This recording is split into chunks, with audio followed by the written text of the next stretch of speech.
Halo kawan-kawan, kembali lagi dengan saya Putu Suna Kuncil, tentunya di PSK Channel.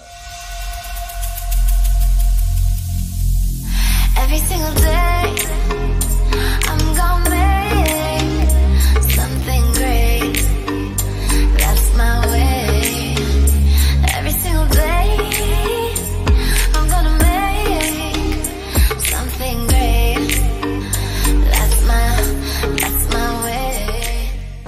Baik, pada video kali ini saya akan membahas mengenai bagaimana tata cara belajar senon atau tetanakan. Sebelumnya, saya tetap ingatkan bagi kalian yang baru bergabung dengan channel ini, jangan lupa tekan like, komen, dan tentunya subscribe. Karena dengan Anda menekan tombol subscribe, berarti Anda telah ikut mendukung channel ini untuk tetap berkembang. Jangan lupa juga share video ini kalau menurut Anda video ini sangat bermanfaat. Oke? Keep watching. Jadi, senon dan tanda itu biasanya ada pada beberapa pertunjukan yang memang memerlukan senon di dalamnya. Seperti misalnya contoh, pada pertunjukan tari biasanya terdapat pada legong, kemudian pada telek, dan lain sebagainya. Pada tari topeng juga ada, itu kan memang ada unsur vokal di dalamnya. Tentunya juga pada seni pedalangan, itu juga ada senon atau tanak di dalamnya. Mengenai tata cara belajar atau bisa saya katakan tips belajar senon atau tanak pada berbagai hal tersebut yang saya katakan tadi. Jadi saya sudah merangkumnya menjadi 5 bagian. Yang pertama, kita harus tahu mengenai nada. Nah, jadi nada yang saya maksud di sini adalah nada pelog atau slendro. Jadi ketika kita ingin nyenon atau nanak, kita harus tahu dulu ini ruang lingkupnya nada pelog atau nada slendro. Bagi kalian yang ingin tahu bagaimana nada pelog dan slendro, silahkan cek video saya. Di sana ada saya jelaskan mengenai nada pelog dan slendro. Mudah-mudahan kalian mengerti. Nah, jadi ketika iringan atau tabuh itu menggunakan nada atau patat pelog, kita harus menggunakan sesenon dengan nada pelog. Artinya ini mulut kita ini di stem pelog gitu. Kalau iringannya atau tabuh iringnya itu menggunakan patat slendro, kita juga harus menggunakan nada slendro. Itu biar tidak menyimpang.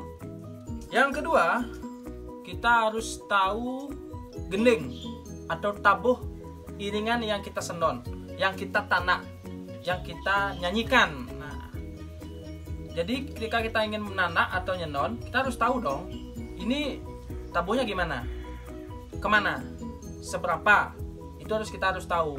Biasanya kan ada tabuh yang satu lingsahnya itu lumayan pendek. Jadi misalnya apa ya, telek misalnya,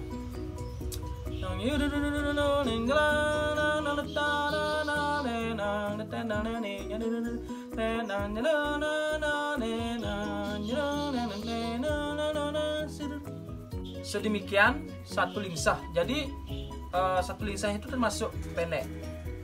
Itu yang harus kita ketahui. Kadang-kadang juga ada tabuh yang harus kita senon itu dengan lingsah panjang.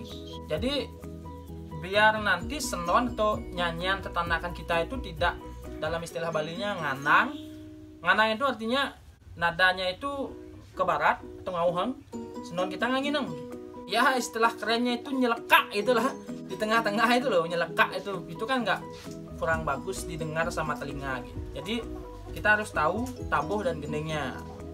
Kemudian yang ketiga, kita harus menyesuaikan dengan vokal. Oke. Ketika kita sudah tahu patatnya, kita sudah tahu gendingnya, kita sesuaikan vokal kita seberapa nada dari gambalan itu. Misalkan pelog ini ya, dong neng nung nang ning. Seberapa kekuatan nada kita. Jadi kalau saya biasanya kalau sedemikian, dong neng nung nang ning, saya masih bisa ngambil di nong nong nong neng nung nang ning. Itu masih bisa atau masih memungkinkan saya untuk mengejar nada itu. Jadi saya bisa mencapai nada itu untuk saya senonkan gitu.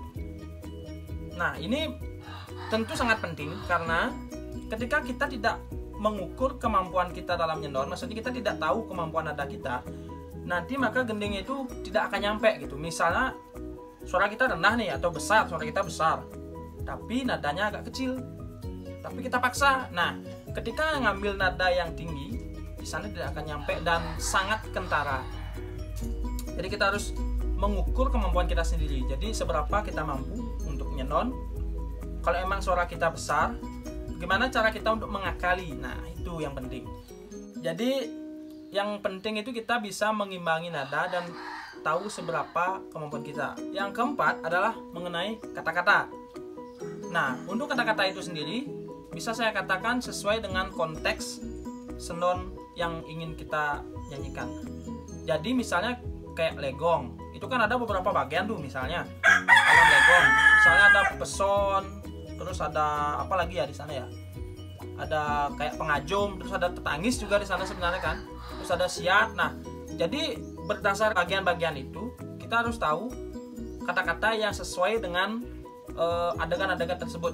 Tentunya kita harus mengambil referensi dari Kekawin, bisa. Misalnya dari Kekawin Bratayuda, Ramayana boleh. Tapi usahakan jangan sampai menyebut nama, karena kan biasanya kalau legong keraton itu kan sudah ada ceritanya sendiri nih, misalnya mengenai Prabu Lasem gitu. Jangan sampai kita mengatakan dalam senon itu nama Rama atau Laksamana, atau mungkin kita ngambil dari Bratayuda kita mengatakan Yudhistira Abhimana. Salah atau keliru. Jadi usahakan cari yang sesuai dengan suasana. Kemudian yang kelima mengenai penempatan tanak atau penempatan senon. Nah, kalau mengenai ini sebenarnya relatif, maksudnya tergantung kemampuan kita sih sebenarnya. Tapi kalau bagi saya biasanya ada celah biasanya saya untuk menempatkan senon itu. Jadi istilah Balinya ngulung ngunyi gitu, tidak bertepatan dengan gong. Misalnya nih,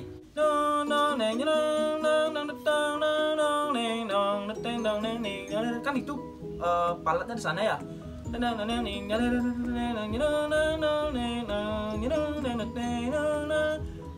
Nah, kalau saya biasanya untuk mengawal itu biasanya saya istilahnya nyerobot gitu. Sebelum gong itu saya pasti sudah mulai senonnya. Misalnya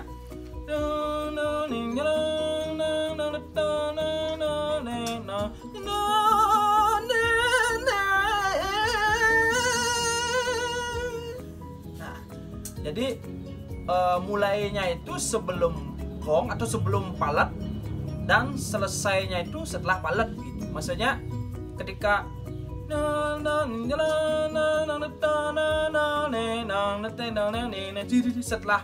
setelah palet itu senon kita masih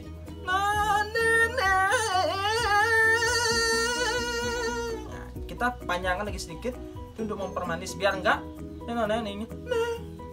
nah itu jadinya kayak kesannya putus gitu, senonnya itu kayak gitu, empas gitu. Jadi harus gitu juga selanjutnya.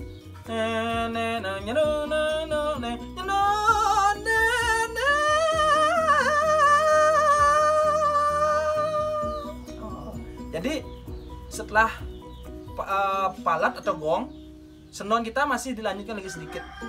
Itu tips untuk penempatan senon menurut saya. Baik, kali ini saya akan coba memberikan contoh mengenai tanak. Tapi saya akan memberikan sampel dengan tanak telek ya. Ini karena biar padatannya pendek, jadi lebih mudah dimengerti gitu. Kita coba example.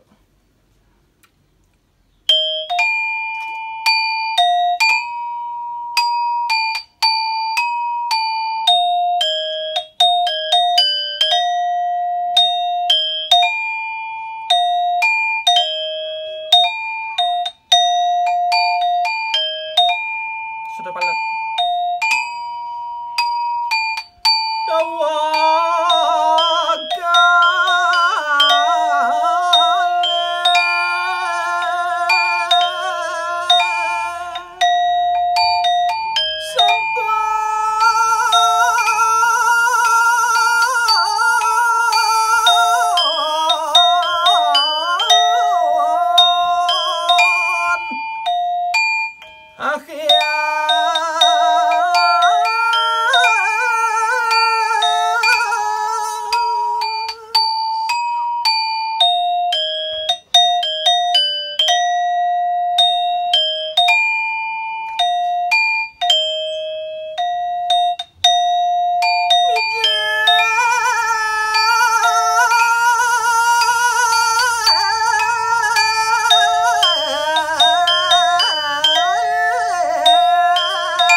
kira-kira seperti itulah tanak dengan patat pelog.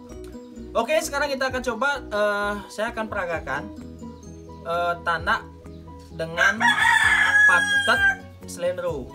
Tapi saya tetap menggunakan telek. Saya nggak tahu sih ini ada atau enggak telek dengan patat slendro, tapi ini hanya contoh gitu biar sekalian semua mengerti gitu. Yuk.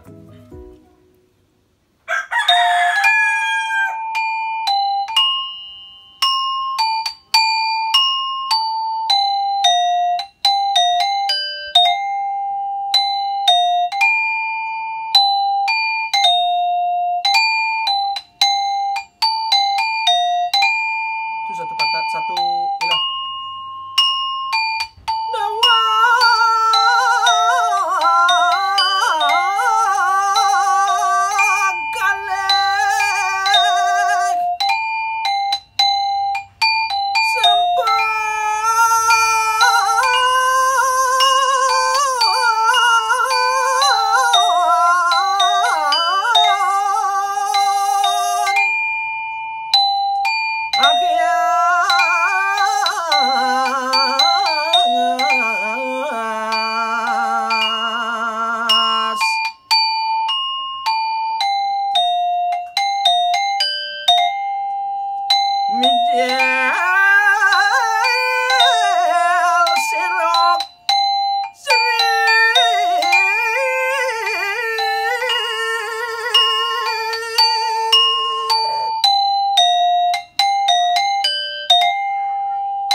Jadi kira-kira seperti itulah contoh tetanakan. Kalian bisa cari referensi lain karena sangat banyak referensi tetanakan dan begitu banyak pola-pola tanak yang sangat bagus yang bisa kita gunakan sebagai referensi.